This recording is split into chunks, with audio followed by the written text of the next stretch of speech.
அனைவருக்கும் வணக்கம். எதிர்க்கட்சிகள் கடந்த சில தினங்களாக இந்திய அமெரிக்க அக்ரிமெண்ட்டை பற்றி பயங்கரமாக ஒரு புழுகு மூட்டையை அவுத்து விட்டுருக்குறாங்க நண்பர்களே.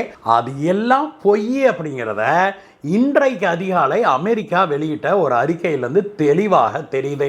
இந்தியா ஏதோ அமெரிக்கா கிட்ட ஏமாந்துட்ட மாதிரியும் நாம் ஏதோ நிறைய விஷயங்கள் விவசாய பொருட்கள் இறக்குமதி உட்பட நிறைய விஷயங்களை அமெரிக்காவுக்காக விட்டு கொடுத்துட்டோம் அப்படிங்கிற மாதிரி இந்தியாவுடைய எதிர்க்கட்சியான காங்கிரஸ் இருக்குது இல்லையா, காங்கிரசுடைய தலைவரான ராகுல் காந்தியும் அவருடைய எல்லக்கைகள் எல்லாம் குய்யா முறையான்னு குதிச்சுக்கிட்டு இருக்கிறாங்க.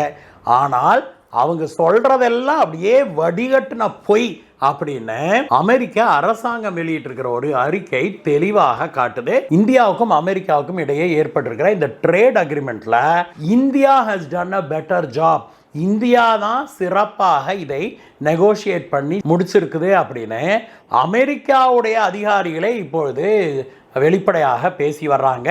இந்த மிக முக்கியமான விஷயத்தை பற்றி இந்தியா எப்படி பொறுமையாக உறுதியாக நிலையாக நின்று அமெரிக்காவை மடக்கி இருக்குது, அமெரிக்காவை மடங்க வைத்திருக்குது அப்படிங்கிறதை புட்டு இன்றைய வீடியோல வைக்க போறோம் நண்பர்களே. எதிர்க்கட்சிகள் கட்டமைச்சிருக்கிற அந்த பொய் மாளிகையை தவிடுபொடி ஆக்கணும் இந்த வீடியோல. வாங்க நண்பர்களே, வீடியோவுக்கு போகலாம். நண்பர்களே, இது வரைக்கும் நீங்கள் நம்ம சேனலுக்கு சப்ஸ்கிரைப் பண்ணாமல் இருக்கிறீங்க அப்படின்னா கீழே இருக்கிற சப்ஸ்கிரைப் பட்டனை தட்டுங்க. அப்படியே பக்கத்தில் இருக்கிற பெல் ஐக்கனை தட்டினீங்கன்னா ஆல் அப்படிங்கிற ஒரு ஆப்ஷன் வரும். அதை கிளிக் பண்ணிங்கன்னா போதும், நம்ம போடுகிற வீடியோக்கள் எல்லாம் என்னாகும், உங்களை வந்து சேரும்.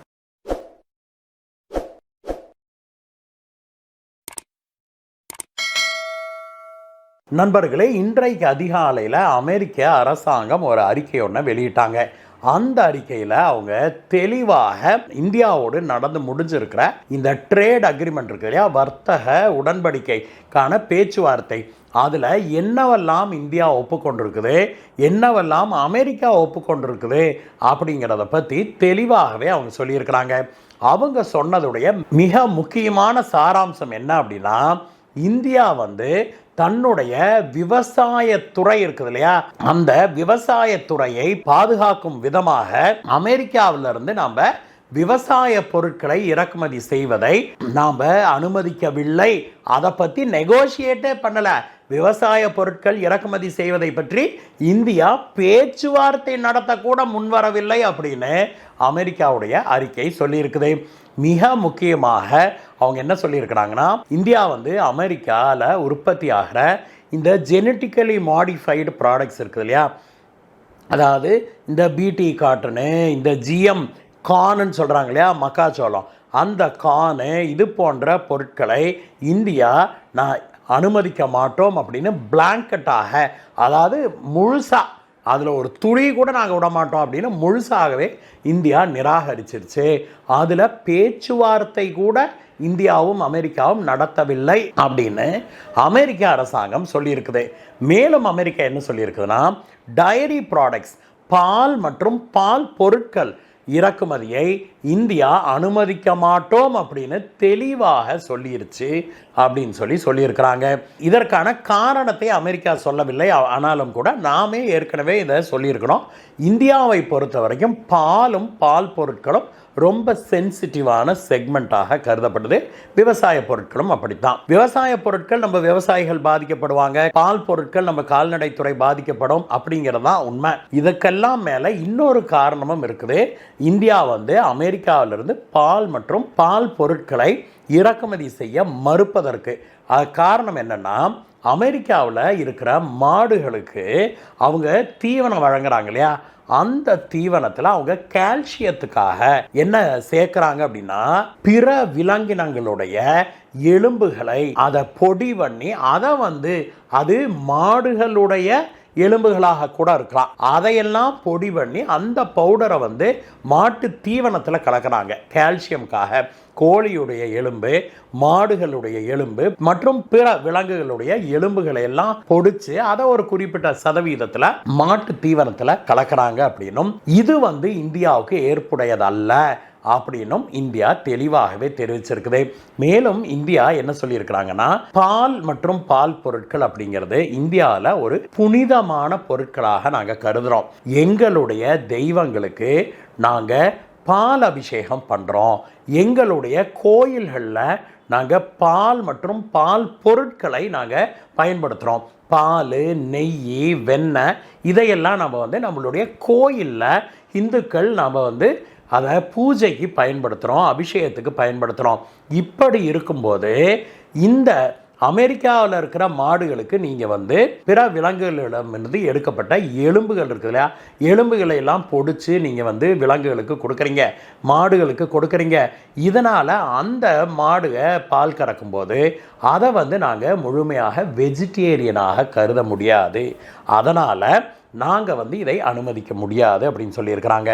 மேலும் அவங்க என்ன சொல்லியிருக்கிறாங்கன்னா, இந்தியாவில் நாங்கள் ஃபுட்டை தெளிவாக வெஜிடேரியன், நான் வெஜிடேரியனை கிளாஸிஃபை பண்ணி நாங்கள் ஒவ்வொரு அட்டைப்பெட்டியின் மேலேயும் ஒவ்வொரு பொருளுடைய அட்டையிலையும் கவர்லையும் நாங்கள் தெளிவாக அதை குறிப்பிடுறோம். ஒரு ஸ்கொயருக்குள்ளே பச்சை ரவுண்டு இருந்தால் வெஜிடேரியன், ஒரு ஸ்கொயருக்குள்ளே சிவப்பு கலர் ரவுண்டு வச்சுருந்தோம் அப்படின்னா அது நான் வெஜிடேரியன் நாங்கள் குறிப்பிடுறோம். உங்கள் நாட்டில் இந்த மாதிரி பால் மற்றும் பால் பொருட்களை நாங்கள் வாங்கினோம்னா அதை நாங்கள் நான் வெஜிடேரியன்னு கிளாஸிஃபை பண்ண வேண்டியது வரும். அப்பொழுது இந்தியாவில் பால் நான் வெஜிடேரியனாங்கிற ஒரு கன்ஃபியூஷன் கிளம்பும். இதை எப்படி கோயிலில் சாமிக்கு படைக்கிறது, ஒரு ரிலீஜியஸ் பர்பஸுக்கு நாங்கள் இதை பயன்படுத்த முடியாது, அதனால் நாங்கள் அதை ஏற்றுக்கொள்ள மாட்டோம் அப்படிங்கிற ஒரு காரணத்தையும் இந்தியா சொல்லியிருக்குது. இதை ஆரம்பத்தில் அமெரிக்கா ஏற்க மறுத்தாலும் பிறகு இது ரொம்ப சென்சிட்டிவான விஷயம் அப்படிங்கிறதுனால இந்தியாவுடைய இந்த ஆர்கியூமெண்ட்டை அமெரிக்கா ஏற்றுக்கொண்டது அப்படின்னு சொல்லி அமெரிக்க அதிகாரிகள் இப்பொழுது தெரிவிச்சிருக்கிறாங்க. மேலும் அவங்க வெளியிட்டிருக்கிற அறிக்கையில் என்ன சொல்லியிருக்கிறாங்க அப்படின்னா, இந்தியா அமெரிக்காவோடு போட போகிற இந்த அக்ரிமெண்ட்டில் பல பொருட்களுக்கு நாங்கள் ஒப்புதல் வழங்கியிருக்கிறோம். அப்படி பேசி முடிவு செய்யப்பட்ட பொருட்கள் அடுத்த 5 ஆண்டுகளுக்குள்ளாக இந்தியா கிட்டத்தட்ட 500 பில்லியன் அமெரிக்கன் டாலர் அளவுக்கு இறக்குமதி செய்வதற்கு இந்தியா நாங்கள் யோசிக்கிறோம் அப்படின்னு சொல்லியிருக்கிறாங்க அப்படிங்கிறத தெளிவாக அமெரிக்கா சொல்லியிருக்குது. இந்தியாவுடைய எதிர்க்கட்சிகள்லாம் என்ன சொல்கிறாங்கன்னா, அடுத்த 5 ஆண்டுகளில் இந்தியா அமெரிக்காட்ட 500 பில்லியன் அமெரிக்கன் டாலர் அளவுக்கு நாங்கள் இந்த பொருட்களை உறுதியாக நாங்கள் வாங்குகிறோம் அப்படின்னு அமெரிக்காவிடம் நாம் போய் சரணடைஞ்சிட்டோம் அப்படின்னு சொல்லி இந்த ராகுல் காந்தி குரூப் எல்லாம் பேசிகிட்டு இருக்காங்க. ஆனால் ராகுல் காந்தி மட்டும் இல்லை, அவங்களுடைய ஊடகங்கள் எல்லாம், அந்த இடதுசாரி ஊடகங்கள் எல்லாம் பார்த்தோம்னா இதைத்தான் பெருசாக, அதாவது இந்தியா ஒரு அடிமை சாசனத்தில் கையெழுத்திட்டுருச்சு அமெரிக்கா கிட்ட. அடுத்த 5 ஆண்டுகளில் 500 பில்லியன் அமெரிக்கன் டாலர்களுக்கு இந்தியா கம்பல்சரியாக எதையாவது வாங்கியே ஆக வேணும் அப்படின்னு அமெரிக்கா கண்டிஷன் போட்டதாகவும் இந்தியா அதுக்கெல்லாம் ஒப்புக்கிட்டு அப்படி மண்டி போட்டு நின்ற மாதிரியும் இவங்கெல்லாம் சீனை போட்டுக்கிட்டு இருக்கிறாங்க. ஆனால் அது உண்மை அல்ல அப்படிங்கிற அறிக்கை அமெரிக்காவே வெளியிட்டிருக்குது. அமெரிக்கா சொல்லியிருக்கிற அறிக்கையில் என்ன சொல்லியிருக்குது அப்படின்னா, India intends to buy more American products and purchase over 500 billion of US energy, information and communication technology products, agricultural, coal and other products அப்படின்னு சொல்லி அவங்க சொல்லியிருக்கிறாங்க. இதில் தெளிவாக நம்ம புரிந்து கொள்ள வேண்டிய வார்த்தை என்னன்னா, India intends to buy, India committed அல்ல. இந்தியா நாங்கள் உறுதியாக வாங்குவோம்னு உறுதி வார்த்தையெல்லாம் கொடுக்கவில்லை. நாங்கள் இவ்வளோ வாங்குவதற்கு முயற்சி செய்கிறோம், யோசிக்கிறோம் அப்படின்னு சொல்லி இந்தியா சொல்லியிருக்குது. அதில் மிக முக்கியமானதாக ஒரு விஷயத்தை அமெரிக்கா இதற்கு முன்பு வெளியிட்ட அறிக்கைக்கும் இப்போத்துக்கு இருக்கிற டிஃபரன்ஸ் என்னன்னா, பல்சஸ் அப்படிங்கிறத அமெரிக்காவுடைய இன்றைய அறிக்கையில் விடுபட்டிருக்குது அப்படிங்கிறது. பல்சஸ் அப்படிங்கிறது நம்ம ஒரு பருப்பு வகைகள் நம்பர்களை உலகத்தில் ஆக அதிகமாக பருப்பு வகைகளை கன்சியூம் பண்ணுகிற நாடு இந்தியா தான். உலகத்தில் மொத்தமாக உற்பத்தி ஆகிற பருப்பு பொருட்களில் 25 முதல் 28% இந்தியாவில் நாம் கன்சியூம் பண்ணுறோம் அப்படின்னா பார்த்துக்கோங்களேன். உலகத்திலேயே ஆக அதிக பருப்பு வகைகளை இறக்குமதி செய்கிற நாடும் இந்தியா தான். அப்படிப்பட்ட நாடு அமெரிக்கா கிட்டேருந்து நாங்கள் பருப்பு வகைகளை வாங்க மாட்டோம் அப்படின்னு தெளிவாக மூஞ்சியில் அடித்த மாதிரி சொல்லியிருக்குது. அதற்கு காரணம் அமெரிக்காவில் இந்த ஜிஎம் ப்ராடக்ட்ஸ் அதிகமாக இருக்கிறதுனால நாங்கள் அமெரிக்காவுடைய பருப்பு வகைகளை வாங்க மாட்டோம் அப்படின்னு சொல்லி இந்தியா தெளிவாக சொல்லியிருக்குது. அப்படின்னும் அதை பற்றி பேச்சுவார்த்தை நடத்தக்கூட இந்தியா தயாராக இல்லை அப்படின்னு அமெரிக்கா வெளியிட்டிருக்கிற அந்த அறிக்கையில் சொல்லியிருக்கிறாங்க. அமெரிக்காவுடைய இந்த அறிக்கையை வச்சு பார்க்கும்போது கடந்த சில நாட்களாக இத்தாலிய அம்மையாரான சோனியா காந்தியுடைய தவ புதல்வன் ராகுல் காந்தி இருக்கார் இல்லையா, அவர் எதிர்கட்சிங்கிற பேரில் தானும் ஒரு தலைவர் அப்படின்னு காமிச்சிக்கிறதுக்கு குய்யா முய்யான்னு கண்டதையும் பேசிக்கிட்டு இந்தியா போய் அமெரிக்காட்ட சரண்டர் ஆயிடுச்சு அப்படின்னு அவரும் அவருடைய ஆட்களும் பேசி வர்றாங்க இல்லையா, அது எல்லாமே வடிகட்டின பொய் அப்படிங்கிறது தெளிவாகுது நண்பர்களே. அது மட்டும் இல்லை, ராகுல் காந்தி அவர்கள் இந்த விஷயத்தோடு இல்லாமல் இப்பொழுது நம்முடைய முன்னாள் ஆர்மி சீஃப் இருக்கா இல்லையா, ஜெனரல் நரவானே, அவர் எழுதின புக்கு அப்படின்னு சொல்லி உன்னை கையில் வச்சுக்கிட்டு இல்லாத சீனை போட்டுக்கிட்டு இருக்கிறாரு. பிறக்காத குழந்தைக்கு பேர் வச்ச கதையாக வெளிவராத ஒரு புக்கில் இதெல்லாம் இருக்குது அப்படின்னு சொல்லி அந்த புக்கு மாதிரியே உன்னை கையில் வச்சுக்கிட்டு இந்த மனுஷன் பேசினது இப்பொழுது பெரும் சர்ச்சையாக இருக்குது. பென்குயின் கம்பெனியிடம் நரவானே அவர்கள் புக் எழுதி கொடுத்துருக்கிறாரு. அது இன்னும் பப்ளிஷ் ஆகி வெளியில் வரவே இல்லை. இவர் இராணுவத்தில் இருந்ததால் அந்த புக்கு பப்ளிஷ் ஆகிறதுக்கு முன்னாடி இந்தியாவுடைய டிஃபென்ஸ் மினிஸ்ட்ரிக்கு அப்ரூவலுக்கு அனுப்பியிருக்கிறாங்க. இந்த ஸ்டேஜில் ராகுல் காந்தி அவர்களுக்கு கையில் இந்த புக்கு எப்படி வந்தது அப்படிங்கிற கேள்வி எழுது எல்லாத்துக்குமே.